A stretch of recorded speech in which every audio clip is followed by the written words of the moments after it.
Psychoanalysis is fundamentally based on speaking your mind. Freud's technique, which Lang used as well because it was a good one, was for the patient to free associate their thoughts with absolute honesty. Hello. Hello, ma'am. Hello, Matt. Come in. Why not have absolute honesty 24 hours a day, said Lang. Say what you feel all the time and see what happens. You're probably wondering where all this free association is leading, but the amazing fact is, my mum was once a patient of Lang's. And why him rather than somebody else?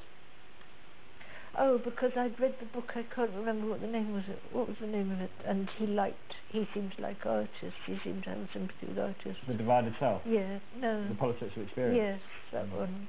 I think he was also to do with finding a meaning in the irrational side of yourself, you know, not just seeing it as something you had to make better or get rid of. Yeah. That makes absolute sense, because everybody's got that, haven't they? Mm.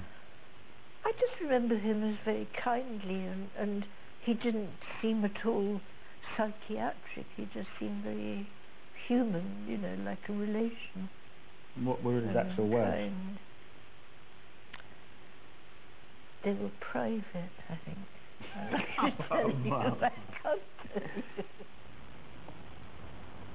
It's amazing how big enlightenment was in the 60s.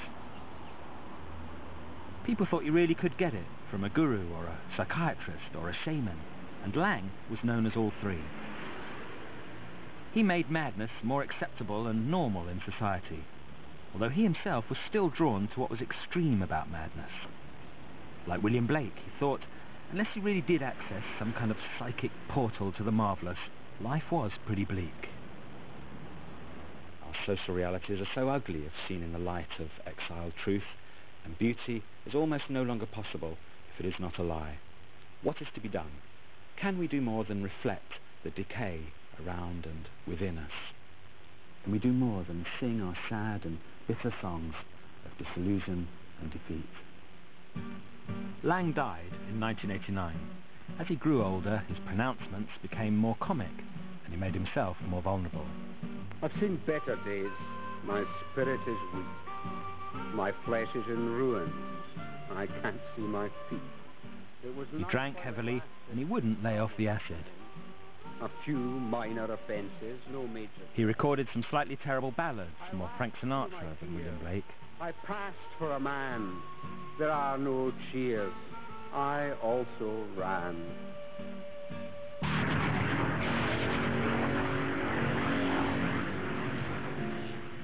Wow, a real shaman in the Mexican desert to give me some enlightenment. I'm looking for knowledge. Shaman means sorcerer, using magic powers, which usually involve some ritualistic drug taking. The shaman initiates you into the mysteries of existence. The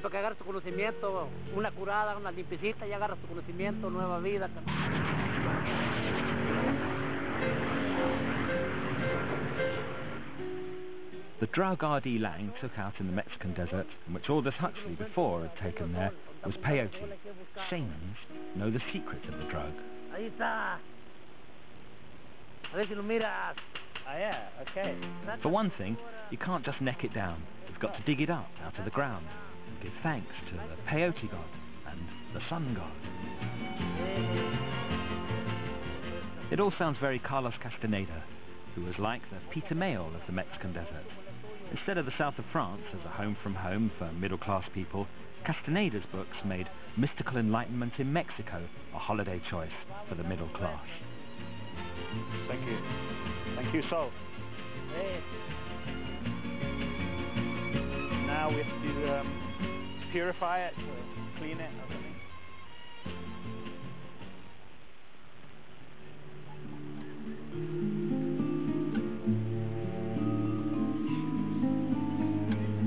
Seduced by Castaneda's books in the late 1960s, people with steady executive-type jobs back in California or wherever came out to the Mexican desert and settled into having their minds blown. And many of them never went back to civilization.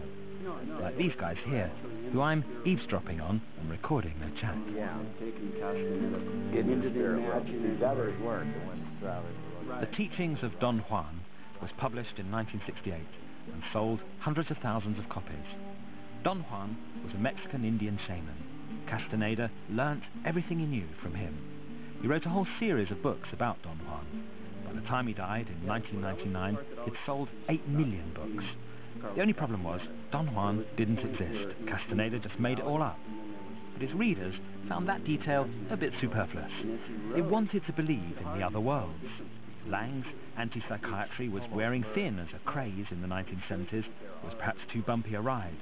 Smoothed out, New Age cosmic mind travel was coming in instead. I think what Don Juan was emphasizing constantly, that Castaneda, that you are in control, complete control of your world when you're in your dream state. You are the man. The demons and mythical beings that appear when you're on your peyote trip, you manufacture them yourself. That's what Don Juan says. Salud. To the Salud spirit. to Don Juan. Yeah, to the spirit. Spirit of Don Juan. Here it comes, the big moment. The moment when I high-five the shaman. Mientras dame tu mano. Oh dear. This is peyote. It's a lumpy little soft, spineless cactus. When eaten, it's a psychedelic drug. Is it possible that there are other worlds? Sí existen otros mundos. Podemos estar abajo de uno o podemos estar arriba de uno. No sabemos. On peyote, you discorporate, which means to leave your body. It's a Salvador Dali dreamscape with Freudian free associations. Don't try and use your rational mind. Out here I see heaven in a grain of sand, like Blake wrote, and hold eternity in the palm of my hand. Oh no! I've manufactured my own demons from free associating too many spaghetti westerns.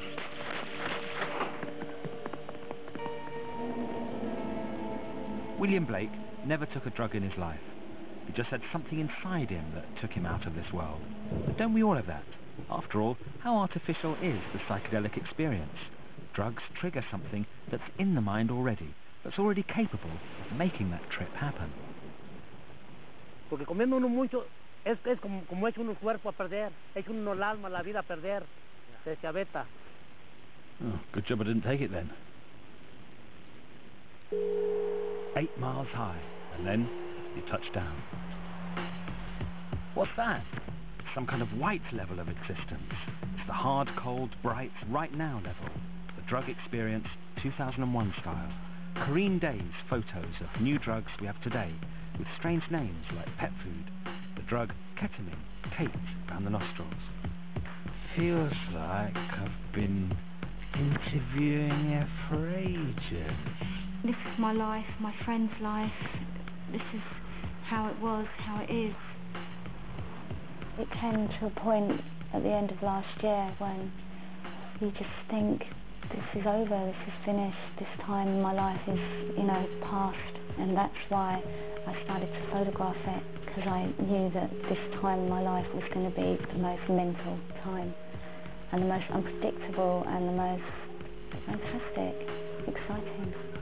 I just wanted to photograph everything, and drugs were such a big part of our life that I couldn't help but document what was going on. What do you feel about madness and drugs? Yeah, definitely I felt like I've gone mad before. Totally, I felt like I've gone mad, and it's really frightening. When that happened, what did you feel someone could have given you to help you? What do you think the world could have offered you? Nothing. Absolutely nothing. Here, Tyra's trying to pick me up off the floor. This is the first time I'd ever taken ketamine, and I really couldn't stand up. But we were laughing a lot. We were really laughing. Sometimes you feel like you're not human anymore. Like I take photographs on ketamine, and I feel like I've become the camera. I'm no longer a human being. I've become the camera itself. I actually still think there's romance in drugs. Definitely.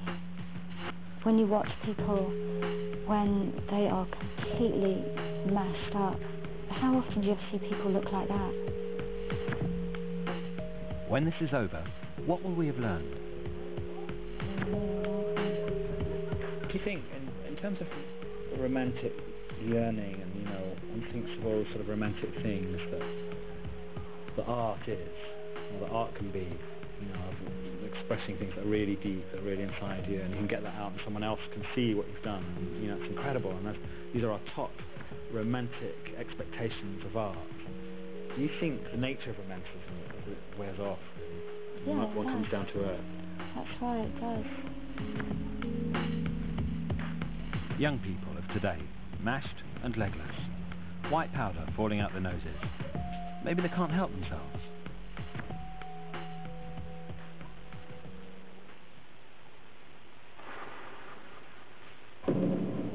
Lang said people can find themselves in a mental prison. The door isn't locked, it's just that there's something inside us that stops us going through. Madmen, mystics and artists. They bring up associations that, frankly, we're in two minds about today. On the one hand, we're a bit afraid of the other side, of being really far out, and we have all sorts of calming down drugs to stave off madness. On the other, we can't get enough of the idea of romantic madness. Maybe it could even be us going through that door into infinity, where I'm actually going now, at least until next week.